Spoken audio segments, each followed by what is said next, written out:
The first time I played The Legend of Zelda on NES, I was in middle school. I had just got my first NES.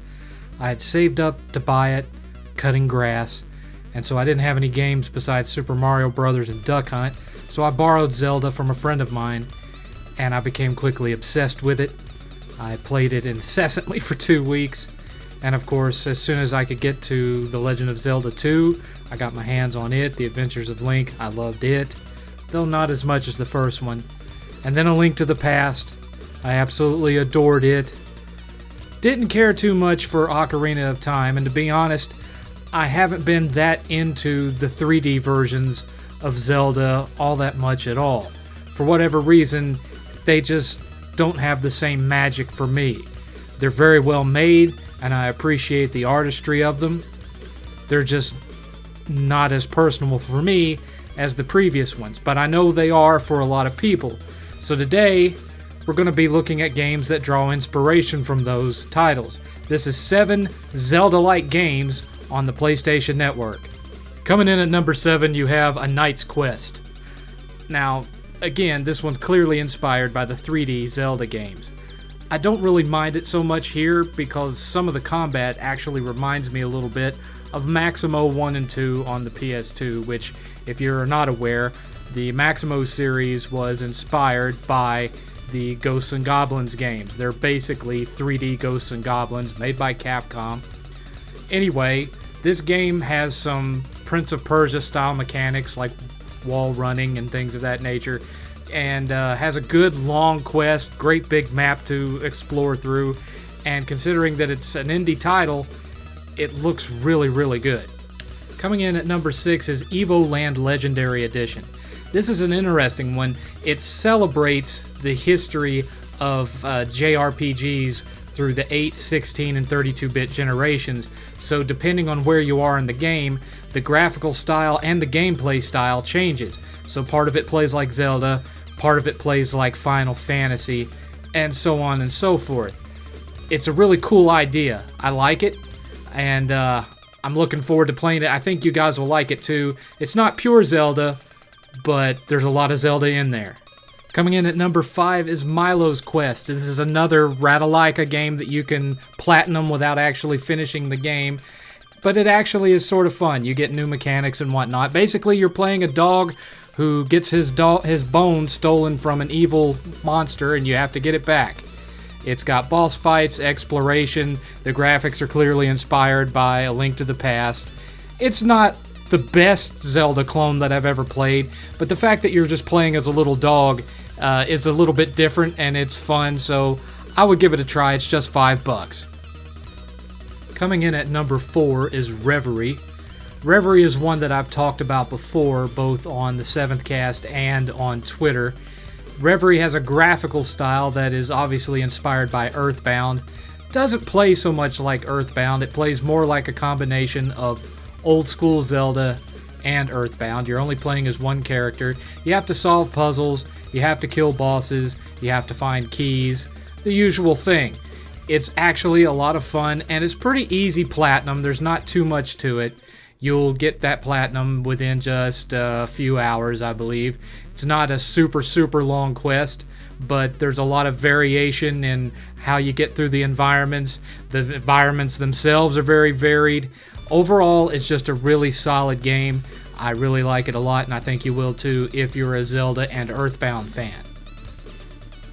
Coming in at number 3, you've got Dragons: Dawn of New Riders. This one is a little bit more kid-friendly.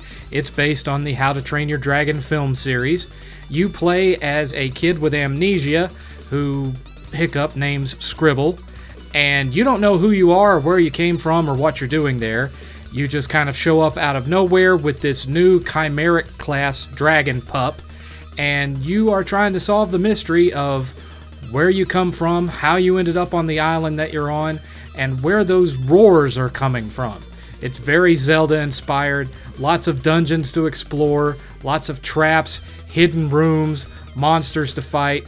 The combat is a little bit restrictive at first. You have a pretty slow arc to your attack that you have to get used to, but you do have lock on and you do have dodge roll, and your dragon can sometimes help you out, freeze the enemy so you can get behind them. Again, it's more kid-friendly. The level of challenge here is not what you would expect from a more classic Zelda-style game. It's a little bit easier to get through, but I think it's worth adding it to your Zelda-like collection. For a licensed game, I was pleasantly surprised, and I think you guys will be too if this kind of thing is what floats your boat. Coming in at number 2 is Hob. Now I know what you're going to say. 7th, why isn't Oceanhorn on this list? Well, 1, I'm not saying this is the top 7, I'm just saying it's 7. 2, so many people have talked about Oceanhorn already. I've talked about it in at least one video, talked about it several times on the 7th cast. Everyone's familiar with it and its Zelda influences. I was trying to cover ones that I don't see people talking about much in the community, and Hob is one that's never really come up in conversation all that much. I've actually had this game for years, and for whatever reason, I just never got around to playing it that much, and only recently started playing it in earnest. And good lord, this is a great game. It's not the best at letting you know what you're supposed to do, but some people like that. You first start out, you don't really know what you are, who you are, why you're there, what you're supposed to be doing. There's not really a whole lot of spoken dialogue, and map markers could be better when you're first starting out. So when you first get into it, it takes you a little bit to figure out what you're supposed to be doing. But once you get up to speed and you get into the groove of what this game is, you'll find that it's one of the best Zelda-style games out there today, even as old as it is. It's actually probably my favorite game on this list overall. I haven't finished it yet. I'm still learning things as I go along. I've put several hours into it already, but I'm not there yet. And I can tell just from what I have played that for Zelda fans, this is a must-have. There's some moments in it that will literally make your jaw drop. Just epic in scale, and especially for an indie title. I can't recommend it enough. I love this game to death. If you've never played Hob, you really need to try it out. Lastly, coming in at number 1 is Sparklight. This game is very heavily Zelda inspired, but it's also a roguelike. Every time you die and start back at your home base, the bosses, the boss dungeons, the items that you're looking for, the whole map gets rearranged. It's got very Zelda-ish boss fights. The boss fights are a lot of fun. It's fun to find new gear and what have you. It's just overall a really good game. I think it actually might have started out as possibly a mobile title. I know it's available on Steam, and I'm pretty sure it's available on Switch too. I want to say I've seen it on Switch, but it is a lot of fun. I've had a lot of fun playing this game, and I think you guys will too, so check out Sparklight. It's well worth the investment. It's a little bit on the pricey side. I think I paid $24 for it when I bought it, but trust me, this one's worth having, especially if you kind of like that roguelike element where if you die, everything gets moved around and you have to kind of figure things out again as far as the map's concerned. So how'd you like this new video? Be sure to give me a like, drop some comments, and if you've never subscribed before, now would be a good time. Don't forget to hit that bell to be notified about my new videos. I also have a Twitch channel called The 7th Cast. It happens every Saturday from 6 to 9 p.m. Central Time. Links in the description. Twitter's in the description. Until next time, folks, this is 7th.